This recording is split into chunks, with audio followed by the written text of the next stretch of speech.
Хэрхэн бол маань татамаарал намайг заяа гэдэг Microsoft-ийн ажилтан. Өнөөдөр та бүхэндээ хэрхэн Power BI ашиглах талаар дэмо хүрэхэд бэлэн болсон байна. Power BI-гаар дамжуулан байгууллага хамт олон өөрсдийнхөө статистик болон датаг маш үзэмжтэй байдлаар гаргаж ирэх мөн түүн дээр тулгарч байгаа асуудлуудыг харах боломжийг та бүхэнд олгож идэг байгаа.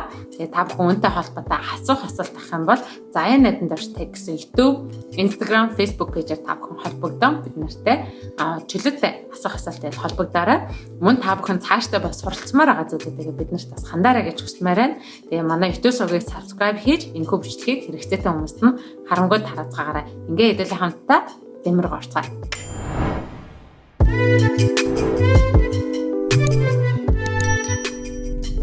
Хамгийн түрүүнд та бүхэн өөрсдийнхөө компьютер дээр дата авахын тулд энэхүү линкээр та бүхэн орох байгаа. Энэхүү линкийг description болон comment дээр оруулчихвал та бүхэн заашгүй бичих шаардлагагүйгээр дараал ороод тэгээ орсны дараад нь энэхүү дэлгэц та бүхэнд харагдах бөгөөд download free гэдэг хэсгээр та бүхэн дараарай. Энэ бүх зүйлийг дата авсны дараад нь та Power BI-г оронгууд хамгийн түрүүнд танд харагдах дэлгэц маань хэл Power BI-ийн танилцуулга бичлэгүүд байгаа. Хэрвээ танд цаг зав нь байгаа бол энэхүү зүйлүүдийг үзээд англи хэлэхгүй байсан ч гэсэндээ хараад ер нь бол маш сайн ойлголтуудыг авахар бол энэгээр бичлэгүүдийг бол хийсэн байгаа. Тэгээ та бүхний үзээрэй гэж уриалмаарай. Тэгээ хэдүүлээ хамтаа get data гэдэг хэсгээр дарцгаая. Жишээ болгож хийсэн Excel дээр та бүхэндээ бол харуулж байгаа. Тэгэхээр Excel workbook гэдэг хэдүүлээ хамтдаа сонгоод connect гэж дарна. Энэ маань таны яг хаанаас татмаар байгаа гэдгийг та бүхэнд харуулна. Энэ дээр бид нар Zaya Netэн дээр tech-ийнхаа жишээг бол энэ дээр гаргасан. За тэгээд энийгээ сонгоод open гэдгийг хамтдаа дарна. Open гэд дарсны дараа таны тухайн Excel дээр байгаа хэсгүүдийг та бүхэнд харуулна. Энэ дээр болохоор filterтэд гаргацсан байгаа. Дараагийн хэсэг нь болохоор pivot table гэдгийгсэн арай өөр харагдж байгаа гэдгийг та бүхэнд дэлгэцэн дээр харж байна те. Мөн доор та бүхэнд бас тable-нуудын жишээнүүдийг бол 9 өөр төрлөөр бол гаргаад ирсэн байна. Энэ дундаас бас хэрэг хүсэх юм бол сонголтыг бол хийх боломжтой. Та бүхэн өөрсдийнхөө хүссэн мэдээлэлтэй хүснэгтийг сонгосныхаа дараад нь load гэж шууд эхэлж болно. Аль эсвэл transform data гэдгийг та бүхэн дараад тэр дундаасаа бас өөрсдийнхөө хэрэгцээгүй гэсэн зүйлийг устгаж бас өөрчилж болдог гэдгийг та бүхэндээ харуулъя. Хэдүүлээ хамтаа transform data гэж дараад. За энэ дээр магадгүй хэдүүлээ ингээ харж идэл зарим нэг хэрэгцээгүй дэлгүүд байх жишээл энэ одоо benefit гэдэг хэсэг хэрвээ надад хэрэгцээгүй гэх юм бол итгэжүүлээд маусныхаа баруун гар талыг дараад remove гэдэг хэсэг дээр хэдүүлээ энийг устгаж болно. Мөн түнтэй адилхан хүмүүсийн нэрийнхаа жагсаалтаар нь би А-гаас нь Б хүртэл байлгамаар байна гэх юм бол тухайн юугаа итгэжүүлээд эхнийх нь sort гэдгийнхаа эхний хэсгийг хэдүүлээ хамтдаа сонгоод энийг шууд А-гаас нь Я хүртэл өөрчлөх боломжтой гих мэтчилсэн зүйлүүдийг та бүхэн хийж болно. Мөн та бүхэн анзаарах юм бол таны баруун гар тал хийсэн үйлдэл болгоныг тань харуулна.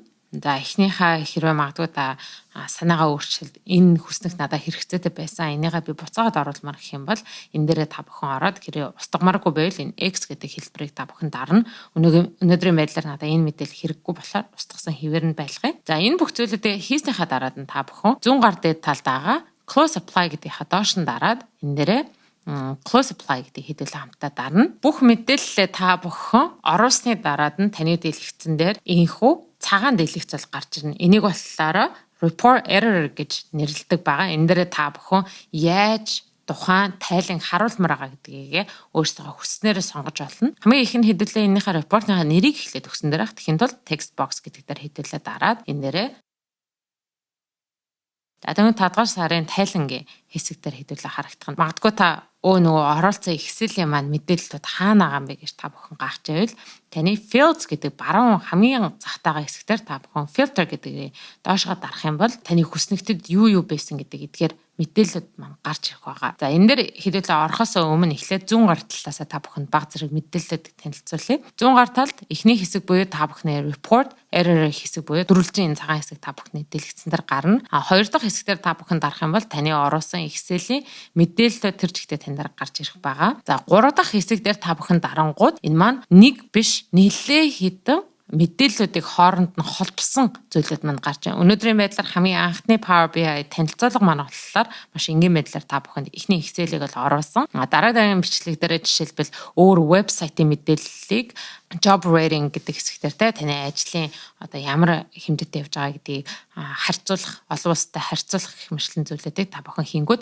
энэ маань ингээ хажуу талд дахиж нэг хүснэгт гарч ирээд хоорондоо ямар байдлаар холбогдож байгаа гэдгийг та бүхэнд харуулахаар та тухайн мэдэн дээр би санамсаргүйгээр job rating биш status-тайгаа илүү байлгамаар байсан гэдгийг өөрчлөлтүүдийг хийх боломжийг та бүхэн тэн дээр гаргаж идэг байгаа. За тэгээ хэдүүлээ хамтдаа буцаад репортинг хэсэг рүү оръё. Хамгийн баруун гар талдаа Excel-ийн маань мэдээлэлүүд байгаа гэдгийг хэдүүлээ мэдээд авцсан. Хажуу талд нь болохоор та бүхэн хэрхэн яаж тухайн тайлангаа харуулмаар байгаа гэдгийг сонголтуудыг бол хийж болох байгаа. Ингээ хэдүүлээ хамтдаа хийгээд үзье. Job rating-ийн дараад нь хэдүүлээ хамтаа hire date ажил тавсан өдөртэй харьцуулт хийхээр энэ дэр арай өөр байдлаар бол ингээд дэлгэцэн дээр та бүхэн visual байдлаар бол харагдчихэв. Энэ зүйлээ хэрвээ та жилээр нь бишээ сар нь илүү дэлгэрэнгүй хармаар байна гэх юм бол та бүхэн hire date гэдгийнхаа хэсэг дээр доошоо энэхүү заасан сум дээр дараад hire date гэдэг хэсгийг та бүхэн сонгоно. Тэнгүүд энэ маань сараар мэдээллүүдийг та бүхэн өргөнө. Энэ дээр маусаар жишээлбэл очих юм бол энэ дээр шууд өдөр хоногтойгоо та бүхэнд бол харагдаж байна тийм. Эхний хэсэг дээр хэдүүлээ ингээд сонгочлаа. За магадгүй энэ унаасаа илүү мэдээлэл та бүхэнд хэрэгцээтэй байгаа л ахиж хэдүүлээ энэ дээр очиод new compensation гэдгийнхаа хэлбэрийг өөрчлөөд хүмүүс маань хэр цалин өөрчлөгдсөн тал дээр мэдхийг хүсэж болохоор new compensation гэдэг хэдүүлээ тавиад хараа хүмүүсээ full time тийм хичнээн contract бүтэн цагийн болон хагас цагаар ажиллаж байгаа хүмүүсийнхаа rating мэдхийн тулд хэдүүлээ хамтаа энийг сонгоод donuts-аараа хэдүүлээ өөрчлөөд харчээ. За энэ давуу тал Power BI дээр юу вэ гэхээр та бүхэн зөвхөн энэ гурван мэдээллийнхаа full time-ыг мэдмээр байвал full time гэдэг дээр дарангууд энэ дээр хизээ хамгийн сүүлд full time хүмүүсийг ажилд авсан бэ. Нөгөө хүмүүсийнхаа